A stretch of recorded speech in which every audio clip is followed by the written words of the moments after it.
Századik versem. Eljött a várva várt perc, titkon régóta reméltem, s hittem, ez a 100. versem.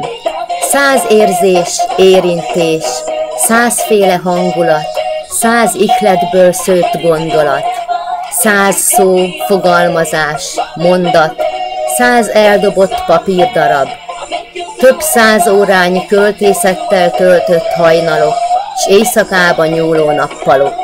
Repülök tovább velük, mert amit elértem, már büszke is lehetek. Kicsi voltam én, s egy picivel nagyobb lettem. 100 vágy, tűz ég bennem, nem csitul az alkotó kedvem. Ezen a sors által kijelölt úton a tehetségem.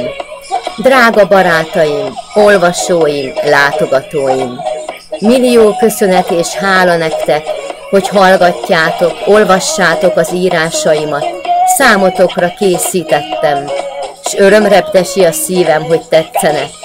Egy láthatatlan kéz érinti a lelketeket, ez vagyok én, gondoljatok akkor rám.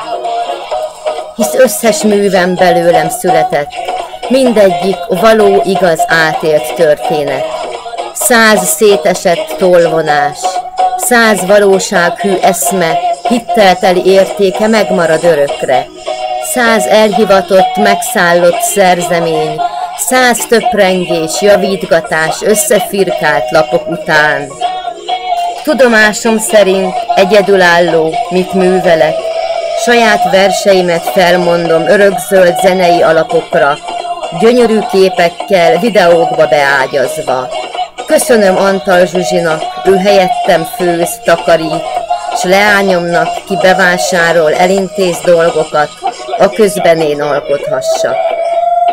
S most az én kedvenc idézetemmel, ászpoetikámmal mindenkinek köszönöm még egyszer a támogatást, a lelkesítést, az eddig megírt 100 versemért.